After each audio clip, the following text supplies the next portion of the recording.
Welcome to the Tech Humanist Show, a multimedia format program exploring how data and technology shape the human experience. I'm your host, Kate O'Neill.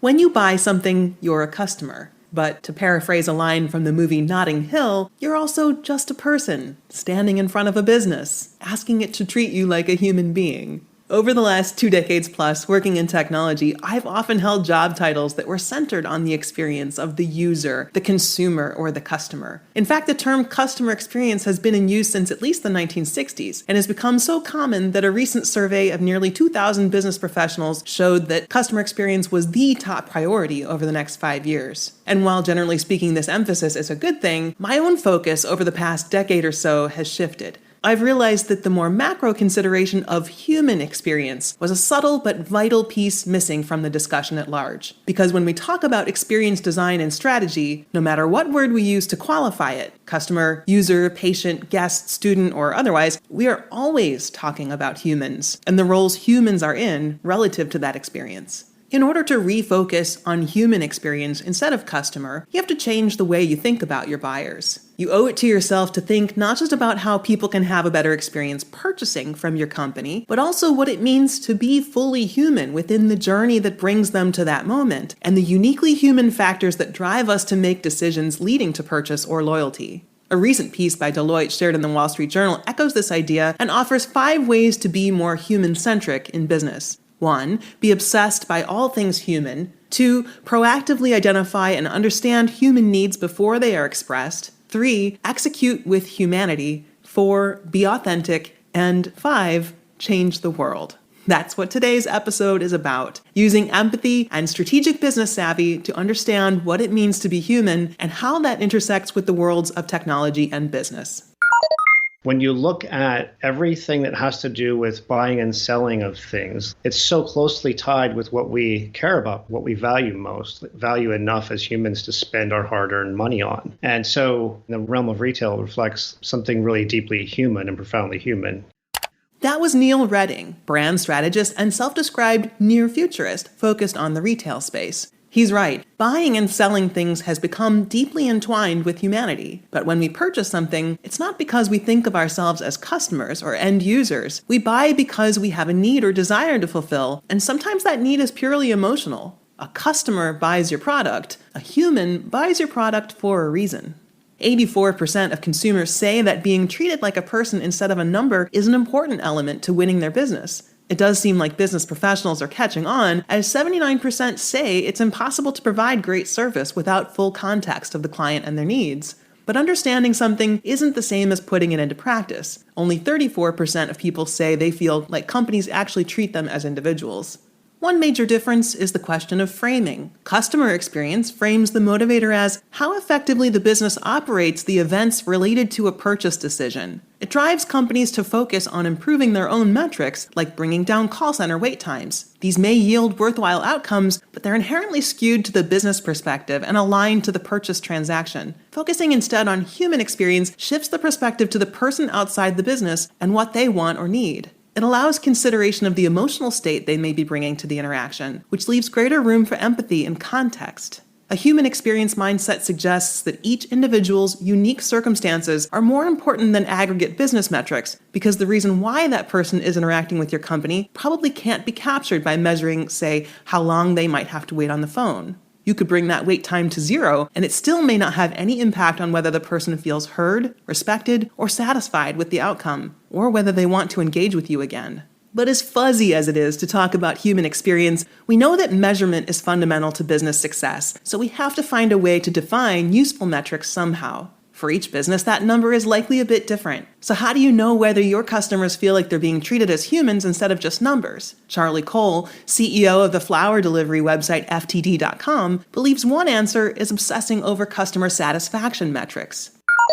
The best way to win this industry is to just kick ass with the customer. We obsess over NPS scores as kind of leading indicators of LTV scores. If you're not familiar with the acronyms, allow me to decipher. NPS stands for Net Promoter Score. which measures how likely the customer is to recommend the business. And LTV in this context means lifetime value, or the amount a customer may spend at your business over the course of their lifetime. But remember, it's not the receiver's lifetime, it's the sender's lifetime. I mean, think about it. My stepmom just had her birthday April 9th. I sent her a plant. If I went on a website and picked out a rosalia and she received an azalea, she's going to be like, thank you so much. That was so thoughtful of you. And I'm going to be pissed, right? And so we have to make sure we optimize that sender NPS score. It was shocking to us when we looked into the NPS when we first got to FTD. Our NPS, Kate, was in the teens. My CTO looked at it and he goes, how is this possible? We send gifts. Who doesn't like receiving gifts? And so we were looking at this stuff and we realized this is how you win. And I think when people look at the world of online delivery, there's very few companies that are extremely customer centric. And in our world, it matters. It's births, it's deaths, it's birthdays, it's Mother's Days. It's the most emotional moments of your life that you're relying on us for. So I think that gravitas just goes up to that kind of next level. Net Promoter Score offers directional insight about the customer experience, but it still isn't quite measurement of the broader human experience. The typical NPS question is phrased, how likely is it that you would recommend company X to a friend or colleague, which forces customers to predict future actions and place themselves into hypothetical or idealistic scenarios. It's also measured on a 1 to 10 scale, which is pretty arbitrary and subjective. One person's 9 would not be another person's 9. A clearer way to ask this and gain more useful human-centric data would be with simple yes or no questions, asking people about actual past behaviors. For instance, in the past 6 weeks, have you recommended company X to a friend or colleague? Other alternative measures include PES, or Product Engagement Score, which measures growth, adoption, and stickiness of a given product or service and doesn't require directly asking customers questions about their past or future habits. Instead, data comes in real time and allows for a clear measurement of success relative to a product's usage. While these metrics are useful in various ways, one thing missing from them is emotion. As humans, we are animals deeply driven by our emotions. Research from MIT Sloan finds that before humans decide to take an action, any action, including buying something, the decision must first go through a filtering process that incorporates both reason and feelings. Reason leads to conclusions, but emotion leads to action. And if a customer feels frustrated by the customer service they're experiencing, perhaps they feel like they are being treated like a number and not a person, they'll file a complaint or share on social media and tell their friends and family to avoid the business. These actions can be quite time-consuming, but people will give up their time to right a wrong they feel they've experienced. All this is to say that if you want to retain human loyalty or attract new people to your business, you have to create a positive emotional response in your customers, which means understanding more about who they are than simply what product they might want. Many businesses have discovered that one of the best ways to create an emotional connection with people is through branding. A great brand image can forge a permanent bond with someone who feels strongly that the company shares their values and practices what they preach. Once someone has connected a brand to their own identity, it becomes much more difficult to convince them to switch to another company, even if that company provides the same product at lower cost, because switching companies feels like losing a part of them. Dr. Rumman Chowdhury, director of the Machine Learning Ethics, Transparency, and Accountability team at Twitter, explored the concept of branding with me when she came on my show last year. Human flourishing is not at odds with good business. Some of what you build, especially if you're a B2C company, is about brand. It's about how people feel when they interact with your technology or your product. You are trying to spark an emotion. Why do you buy Coke versus Pepsi? Why do you go to McDonald's versus Burger King? Some of this is an emotional decision. It's also this notion of value. People can get overly narrowly focused on value as revenue generation. Value comes from many, many different things. People often choose less, quote, efficient outcomes or less economically sound outcomes because of how it makes them feel. A frivolous example, but an extreme example of it would be luxury brands. Apple spends so much money on design. Opening every Apple product is designed to feel like you're opening a present. That was intentional. They fully understand the experience of an individual in interacting with technology like a phone or a computer is also an emotional experience.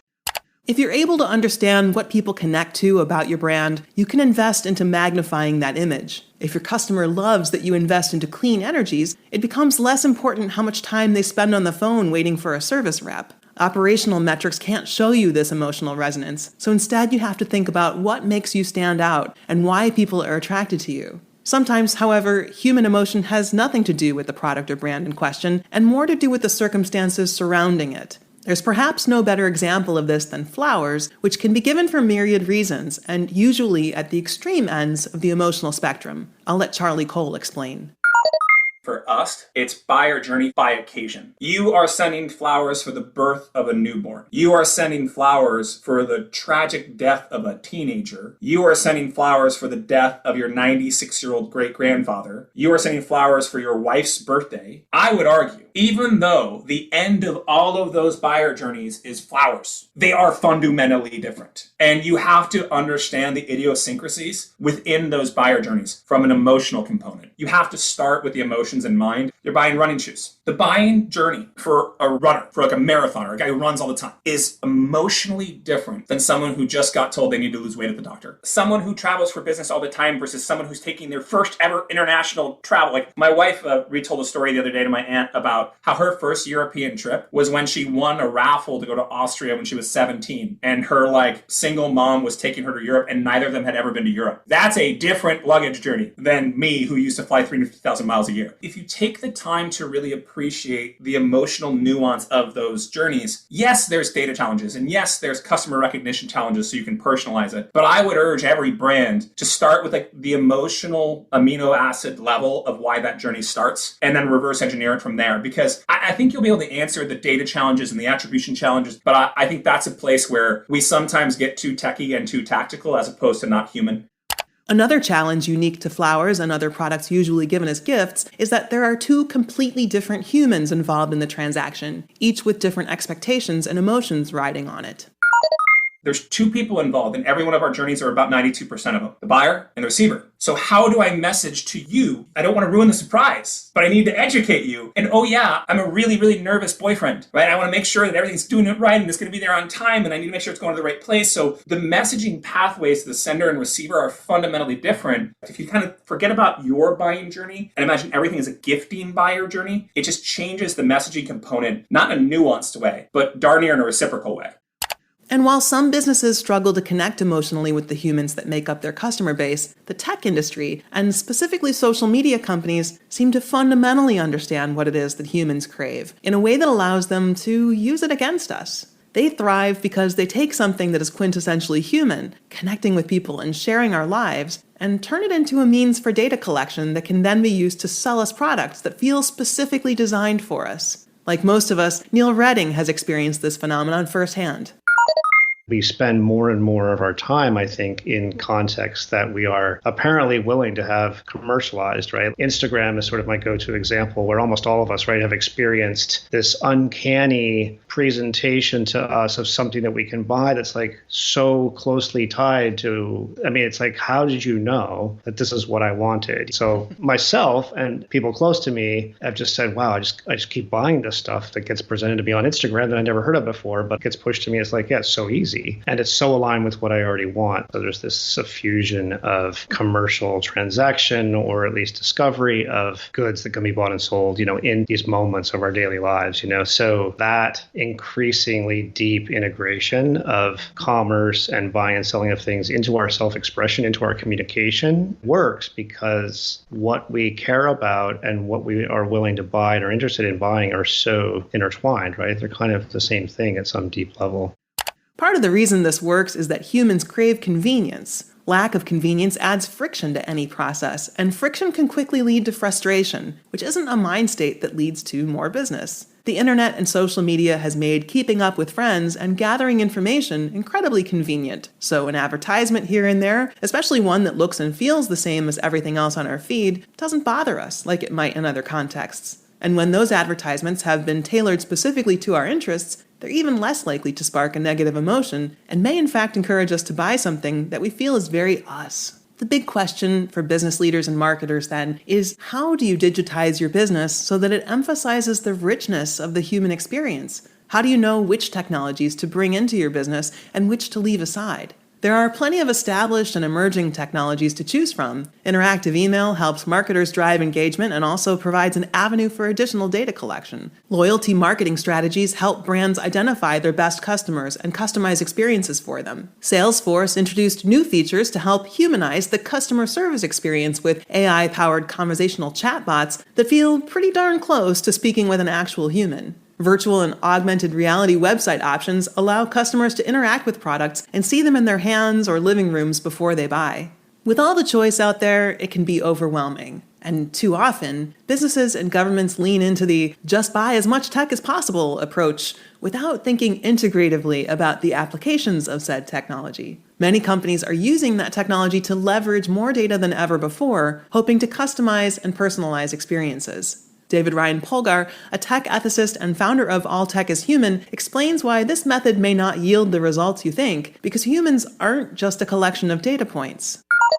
Are we an algorithm or are we unique? I always joke, like my mom always said I was a snowflake. I mean, I'm unique because when you think about Amazon and recommendations, it's thinking that your past is predicting your future and that with enough data, we can accurately determine where your next step is, or even with auto-suggestion and things like that. What's getting tricky is that true or is it subtly going to be off? With a lot of these auto suggestions, let's say like text, well, the question I always like to think about is how often am I influenced by what they said I should say? So if I want to write like have a, and then it says great day. Well, maybe I was thinking great day, but maybe I was going to say good day. And that's subtly different, but it's also influencing kind of my volition. Now we're being influenced by the very technology that's pushing us in a certain direction. And we like to think of it, well, it's already based on you, but then that has a certain cyclical nature to actually quantum human consciousness or something. Like, exactly. Like the moment you observe it, it's changed.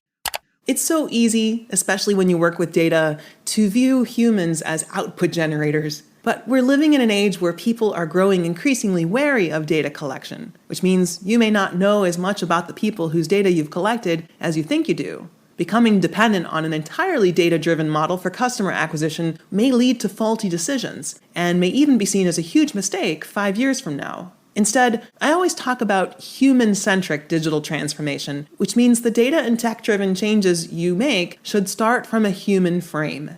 Even if you're already adopting intelligent automation to accelerate your operations, in some cases, very simple technologies may belong at the heart of your model. Here's Neil Redding again.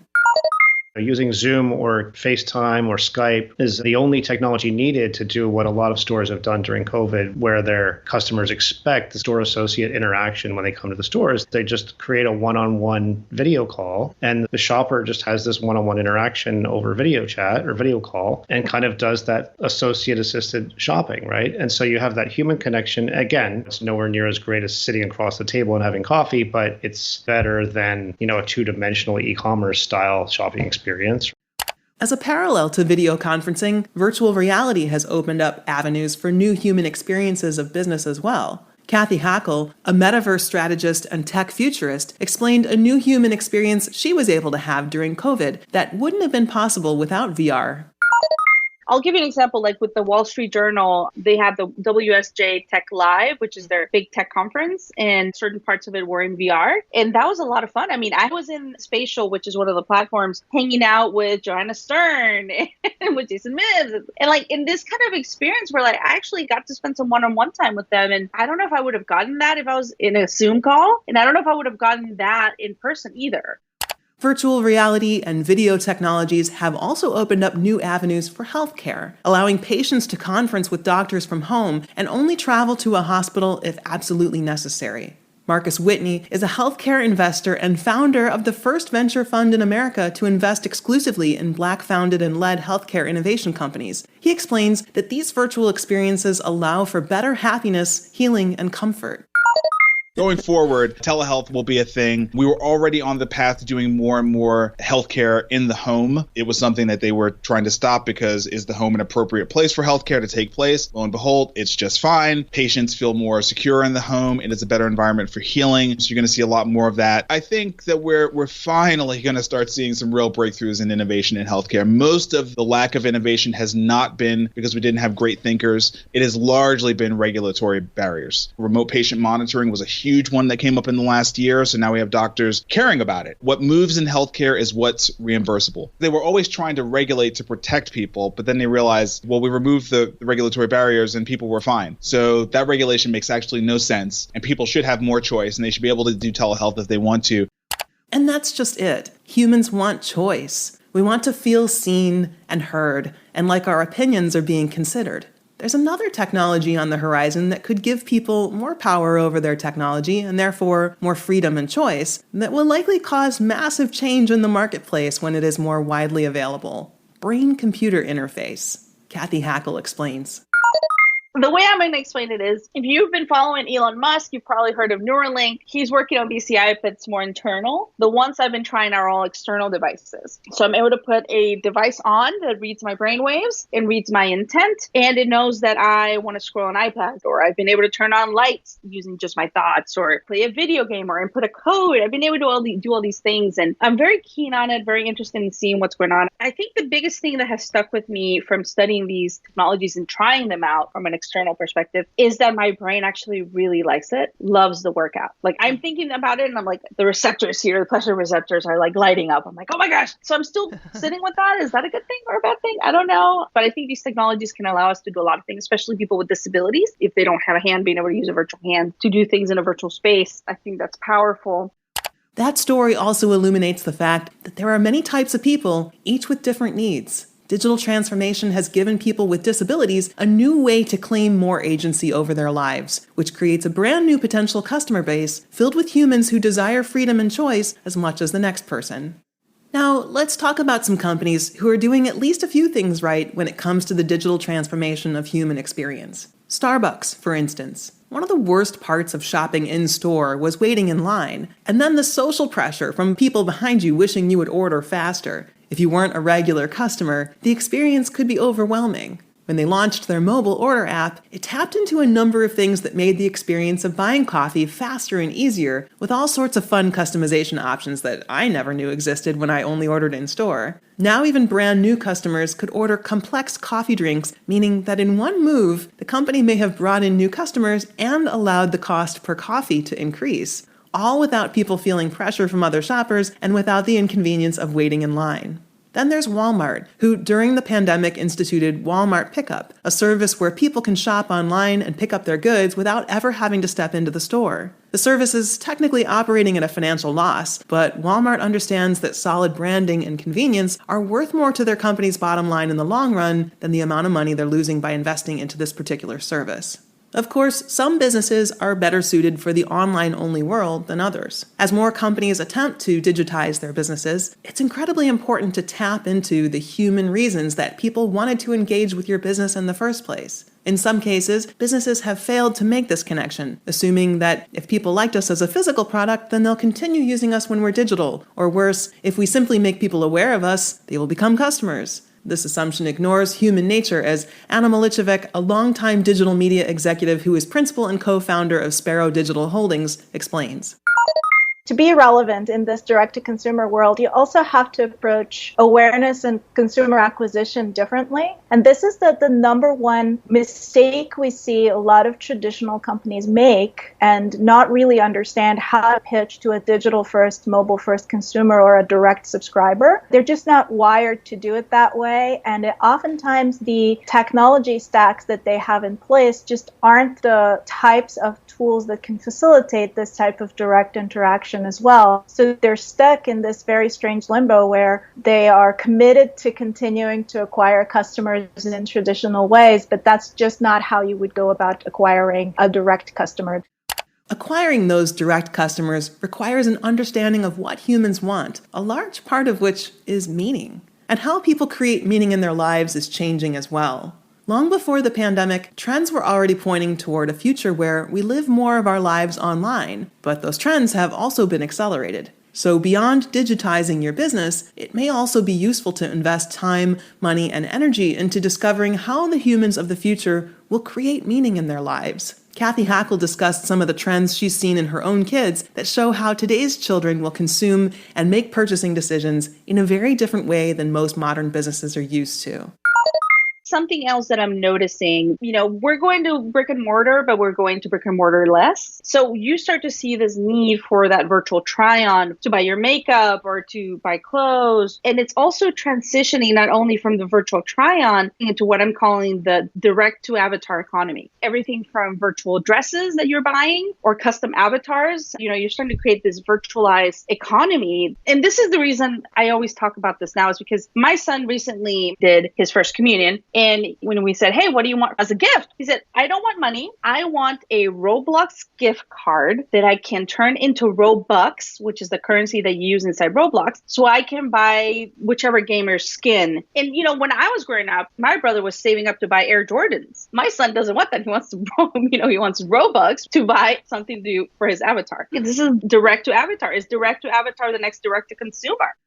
Our online avatars represent us. We can customize them to directly express who we feel we are. Part of the reason this idea is so attractive is that many people, increasingly so in the context of online interaction, seek out meaningful experiences as our aspirational selves. We gravitate to the communities that align with facets of who we wish we were. And perhaps less productively, we may also choose to present the idealized version of ourselves to the world, omitting anything we're embarrassed by or that we feel may paint us in a negative light. But honestly, all of this makes sense in the context of making meaning, because humans are generally the most emotionally fulfilled when we feel empowered to control which self we present in any given interaction. With this much freedom of choice and expression, and with the complications of the modern supply chain, which I'll talk about more in depth in our next episode, it's important to acknowledge that creating convenience and improving human satisfaction aren't going to be easy tasks. Behind the scenes, there is a tremendous amount of work that goes into providing a satisfying customer experience. Let's go back to the example of flowers and see what Charlie Cole has to say.